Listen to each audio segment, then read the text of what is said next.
I guess I should say soon-to-be ex-wife and former best friend. Just typing those words stings. Everything feels like it's falling apart. My name's Chris, 28M, and lately, I've cried more than I ever have in my life. It feels like I'm drowning in my own misery. My best friend, David, 28M, and I have been inseparable since we were 8. We played on all the same sports teams, practically grew up in each other's homes, and our families considered us as close as brothers. I was invited on every one of his family vacations, and he joined ours too. We graduated high school together, roommates all through college. When I got married, David stood right beside me as my best man. That was one of the happiest moments of my life. And now it feels like everything has turned into a nightmare. As much as it hurts to lose David, the pain of losing my wife, Sarah, 27F, is even worse. She was my everything. We met 7 years ago, and it didn't take long before we started dating. We've been married for 4.5 years now, and I keep replaying everything in my head. Where did I go wrong? What did I miss? I haven't let myself go. I've planned dates and vacations. We're financially secure. Sure, we had small disagreements, but we always work through them. I apologize when I need to, listen when we have important conversations, and I try to learn and improve. We had a good, active sex life, and we shared the load around the house. I don't understand how things unraveled like this. It feels like I'm lost, searching for reasons that don't exist. Maybe I was blind to my own flaws, or maybe I just missed the signs. I wish she had talked to me. Even just typing all of this is hard. The tears keep coming, and saying it out loud feels impossible. 2 months ago, David's long-term girlfriend ended things with him. He was devastated. Sarah and I tried everything we could to cheer him up. A week after the breakup, Sarah took him out for coffee, thinking a woman's perspective might help him process everything. When she got back, she seemed upset, venting about David's ex, saying things like, she never deserved him, and she'll regret leaving him. I didn't think much of it at the time. We were all close, and Sarah and David had a good friendship too. I figured she was just protective of him. Over the next few weeks, I noticed Sarah was on her phone a lot more, and whenever I asked who she was talking to, she'd tell me she was just checking in on David, trying to lift his spirits. I didn't think much of it. She also started running more errands, going out for coffee or lunch with friends more often. At the same time, David seemed to be pulling away. I'd text him or invite him over to hang out, but his replies were shorter, and he showed up less and less. I figured he was dealing with the breakup in his own way, and I gave him space. Then, this past Tuesday, I got a text from David asking me to stop by his place.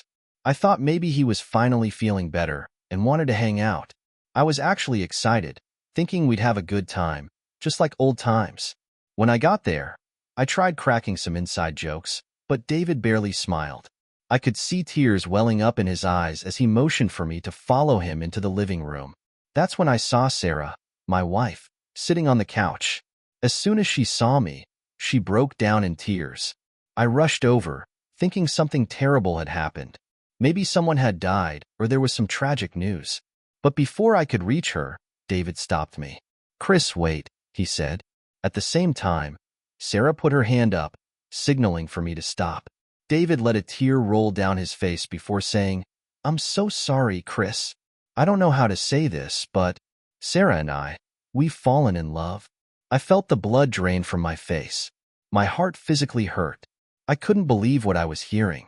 Sarah started crying harder, apologizing over and over. Both of them started talking at once. "We know it's wrong, Chris. We know this isn't fair to you, but we're in love, and we can't deny it. We didn't mean for this to happen, but it did. We still care about you. We love you, and you don't deserve this. We regret everything, but we want to be together." Everything was we, like they were a united front, and I was just left behind. The room started spinning, and I had a full-blown panic attack. It felt like I was dying. I started begging them, pleading for this to be some kind of sick joke.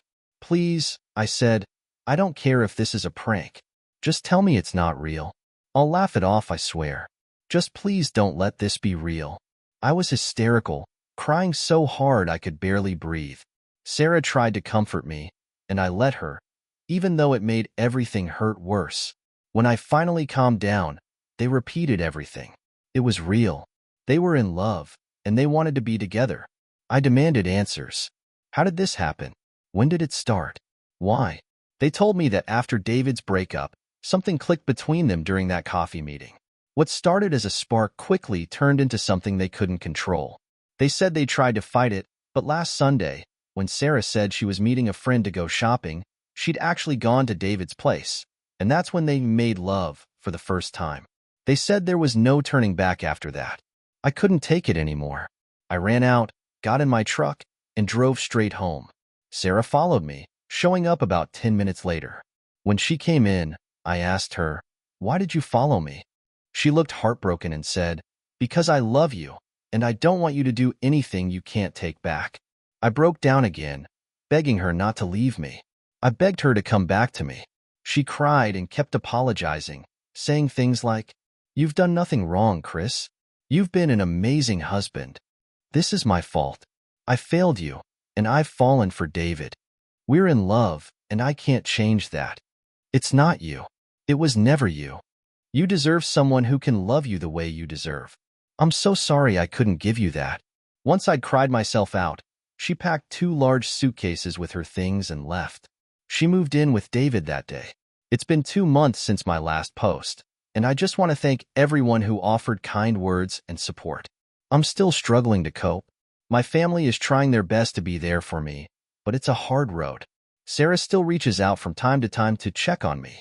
For the first few weeks, it was nearly every day, full of apologies and offers of support. But after 2 weeks of that, I finally texted back, "Please stop. You're hurting me more than you're helping." Since then, she's cut it back to checking in about once a week. On Monday, just as work was winding down, someone official-looking showed up and handed me a packet of divorce papers. I took them home and stared at the envelope for what felt like hours before I finally opened it. I guess you could say she's trying to be generous. According to the papers, I get the house, no splitting it, no buyout, but I don't want it. We only bought this place 16 months ago, and I remember how excited we were.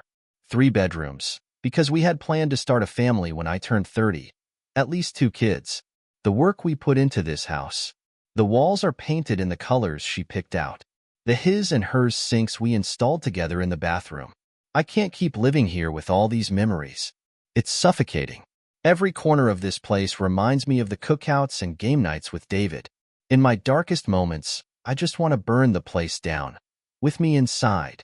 The rest of the paperwork was pretty straightforward. She's taking all our small amount of credit card debt, leaving me $11,000 from our savings, and only taking $3,500 for herself. I guess she's trying to pay for my pain. Along with the legal documents, there was a handwritten note from her. It was another apology, along with a request to talk.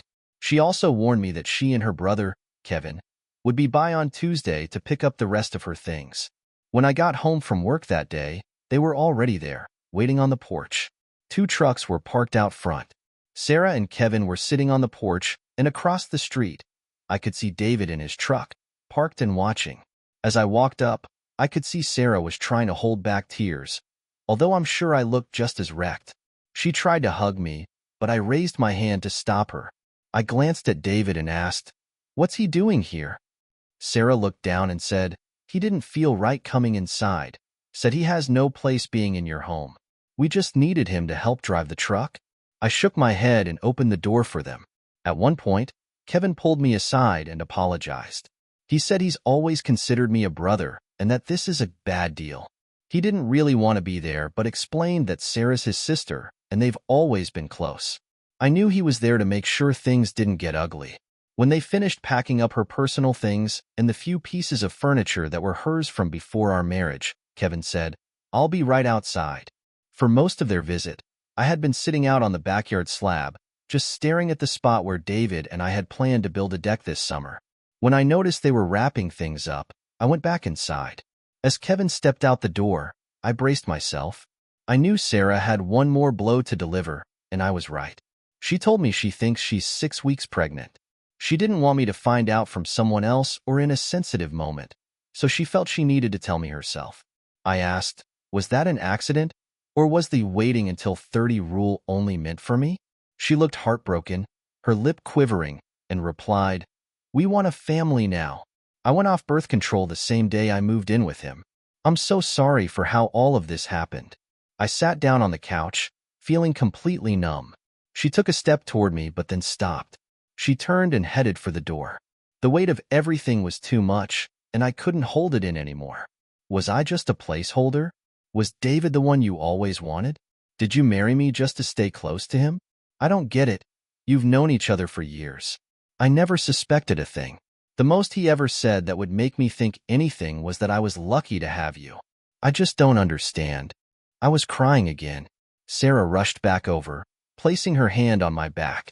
She spoke firmly this time. "No, it wasn't like that. Nothing ever happened between us. I loved you, Chris. You're an incredible person. This just happened. I know it's wrong, and I hate that I hurt you, but we can't stop. I'm so sorry." And with that, she turned and ran out of the house, in tears. Now, I'm left here, alone, trying to pick up the pieces of my shattered life. It's been 7 years since I was betrayed by my best friend, David, and my then-wife, Sarah. I've done everything I can to try to move forward, to live my life, but the truth is, I'm still stuck. No matter how much time passes, I can't seem to get over what they did to me. These were the two people I cared about more than anything in the world, and they threw it all away. I was a great friend and a loving husband, and they even admitted that themselves. But if this could happen after doing everything right, how am I ever supposed to trust anyone again? I just can't. I've tried dating a few times, but every relationship ends before it really starts because I sabotage them. My mind always jumps to the worst possible conclusions. For example, I dated a woman named Amelia for about 3 weeks. We were hitting it off. Things seemed to be going well. But one night, she canceled plans at the last minute, saying she'd message me later. I couldn't help myself. I sent a few pushy texts, asking where she was going and why she canceled so suddenly.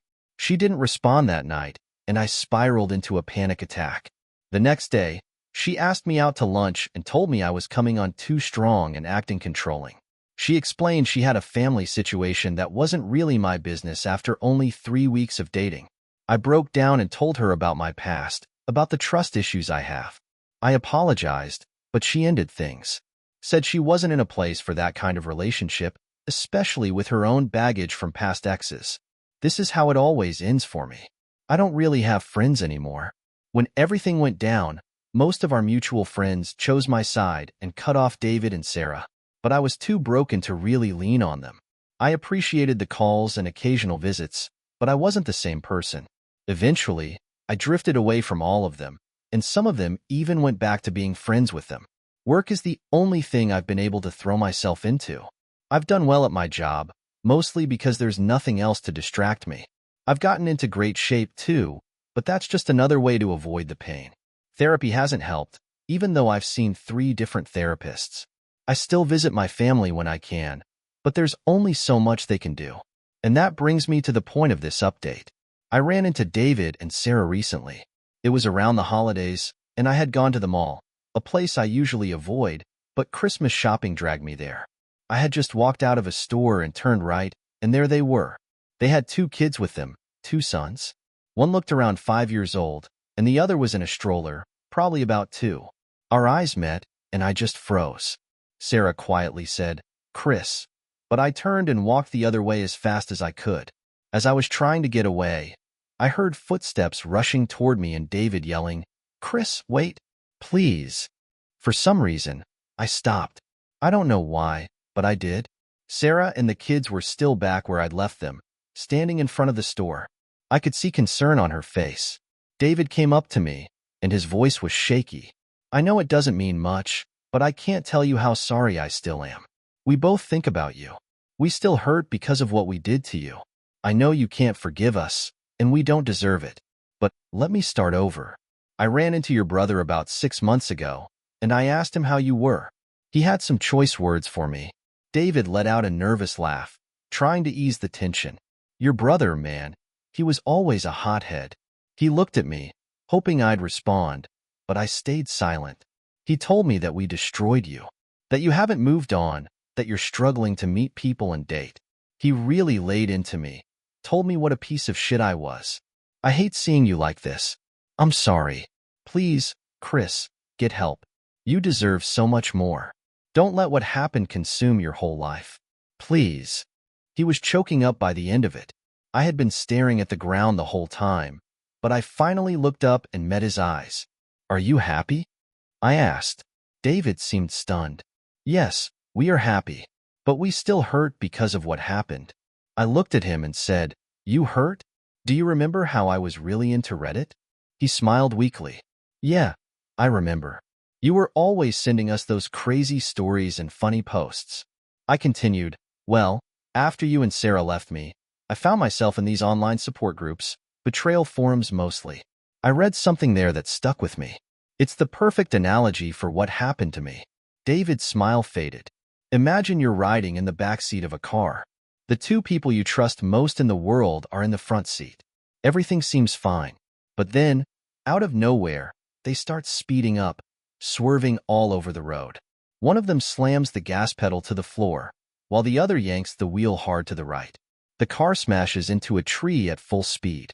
After the crash, those two people, the ones you trusted, get out of the wreck with a few cuts and bruises. But you're in the ICU. You're not sure if you'll survive. You've lost a limb, your body's broken, your organs are failing. It takes years of rehab just to walk again, much less run. And those two people who wrecked the car, they feel a little guilty about it, sure. But otherwise, they just keep living their lives. That's my reality, David. You say you hurt, but I'll never be the same.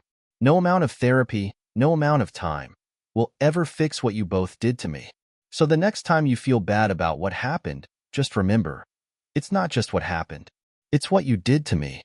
I'm now 59 years old, and I recently attended my 40-year high school reunion. It's hard to believe that much time has passed, and when I think about it, I realize I don't have much to show for it. I've got money, sure, but what else? I could retire tomorrow if I wanted to, but I don't, because I'm not sure what I'd do with myself if I did. I gave up on the idea of finding someone a long time ago.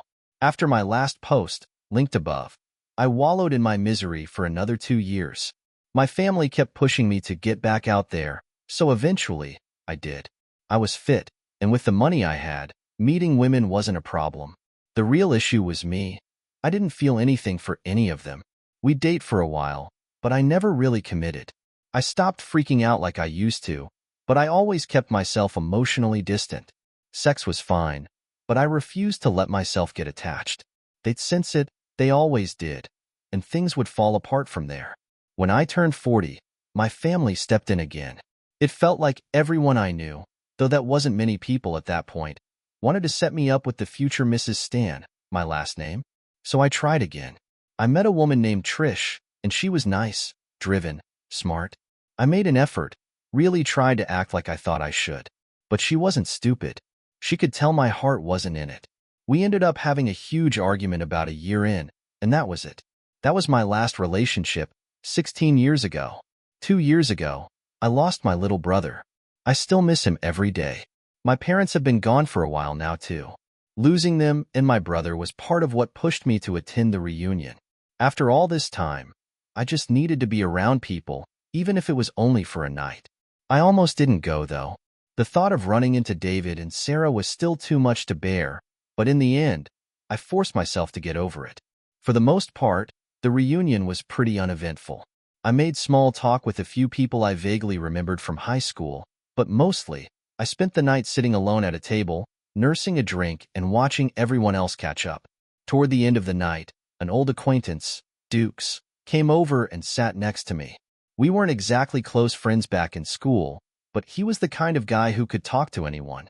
He'd taken it upon himself to organize the reunion, so I wasn't surprised when he came by to chat. Chris, man, you've barely aged a day. We're all pushing 60, and you look like you're south of 40, he said with a grin. I shrugged. Yeah, I hear that a lot. I take care of myself, I guess. I can't even remember the last time I got sick. Dukes leaned in a little. So, old Chuck couldn't make it after all? I looked at him, a little caught off guard. I guess not. We haven't spoken in years. Was he supposed to come? Dukes nodded. Yeah, he called me. asking if you had RSVP'd. I figured you two were still tight, since you were back in the day. That bit of information took me by surprise. He called you? Did he say anything else? Not much, Dukes replied, shaking his head. He just wanted to know if you were coming. Said he was thinking about it, but he wanted to know your status before he committed. Told me to put him down as a maybe. Suddenly, it all made sense. He wasn't going to show. The last time we'd run into each other, about 10 years ago, we both turned and bolted in opposite directions. That was enough for both of us. Dukes kept talking. Well, he's doing all right for himself, I guess. Saw on Facebook that he's got a couple of grandkids now, and he's getting close to retirement. Good for him. And that's when I did it. The thing I shouldn't have done, but I couldn't stop myself. I don't have social media, I admitted. Do you mind showing me how he's doing? Like I said, we lost touch a while back. Dukes didn't hesitate. Oh, sure, no problem. He pulled out his phone, opened the app, and searched for David. Just as he found the profile, someone across the room caught his attention. Handing me his phone, he said, "Take a look. I'll be back in a minute." I thanked him and then started scrolling. He was gone for about 10 minutes, and in that time, I saw more than I could handle. Years of photos, smiling faces, holidays, vacations. David and Sarah had 3 kids, 2 grandkids, and their daughter was pregnant with twins. I saw pictures of my ex-in-laws. I even stumbled upon a post from Sarah's father, calling David the best son-in-law a man could ask for. There were pictures of parties, events with old friends, the life I was supposed to have. I left the reunion shortly after that. A few days later, Dukes called to apologize. Apparently, someone had told him what had happened between David and me after I'd left. Dukes felt terrible for bringing him up and wanted to make sure I knew he hadn't meant to open old wounds. He ended the call the same way everyone always does. If you ever need anything, don't hesitate to ask. But the truth is, no one can really help. There's nothing anyone can do to take away those memories or stop the hurt. People always say time heals all wounds. But for me, time has only made things worse. The last dozen or so years of my life have almost made up for the previous 70. In the most unexpected and messed up way, I finally have something resembling a real family. My biological grandchildren and great-grandchildren have formed genuine relationships with me. With the great-grandkids, it was natural, easier somehow. Warren and Robert? They took a little more time, which I totally understood. They grew up loving their grandparents, believing Sarah and David were the best.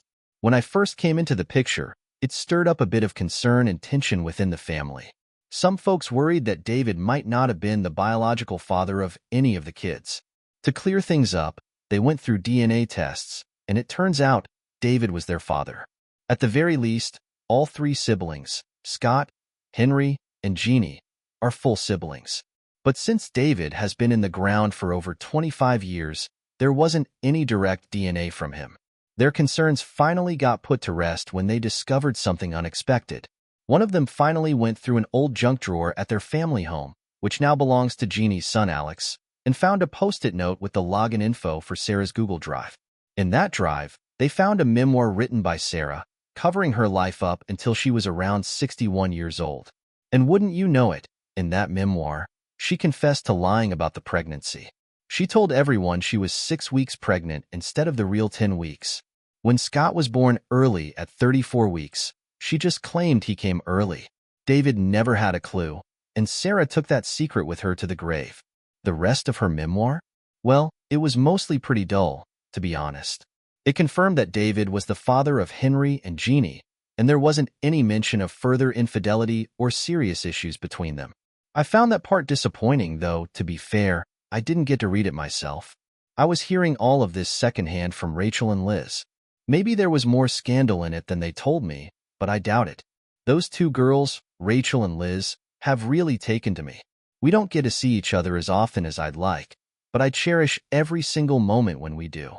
They even got me onto all kinds of weird social media platforms. Honestly, after our first meeting, I wasn't sure they'd want to see me again.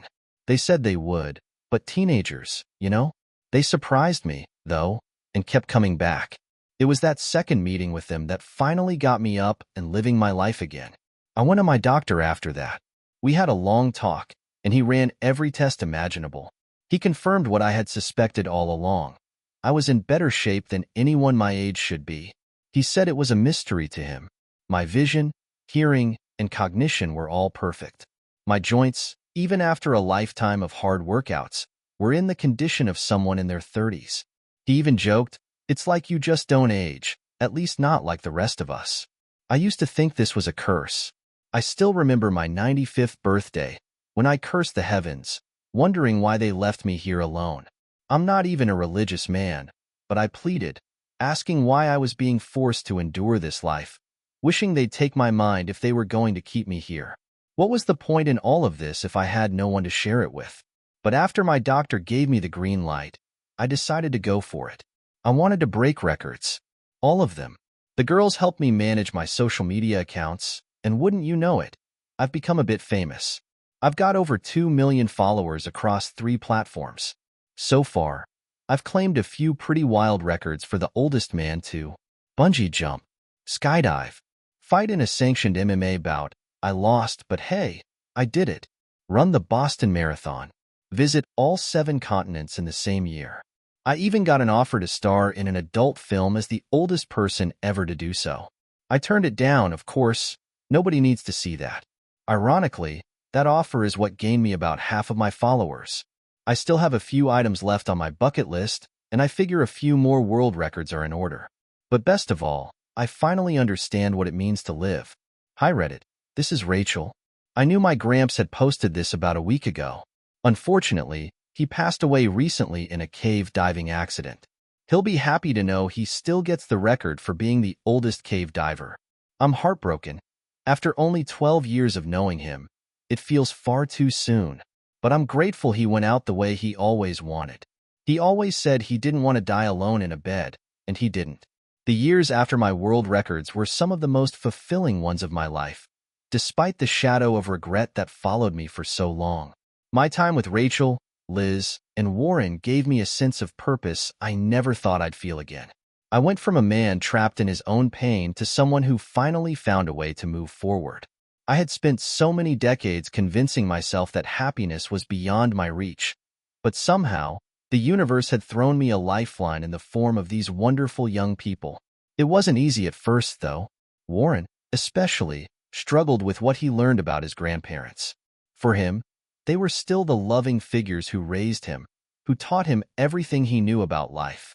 To suddenly discover that his biological grandfather had been kept from him, that I was the father his mother never admitted to, well, it shook him. I understood that. I wasn't asking for him to reject their memory. All I wanted was a chance to know him, and I'm grateful he gave me that chance. Over time, our relationship grew stronger. We'd sit and talk for hours about life, family, and how things can change in the blink of an eye. I found myself imparting the wisdom I had gained through all my years of sorrow, and, eventually, through my journey of healing. Warren started bringing his son, Logan, around more often.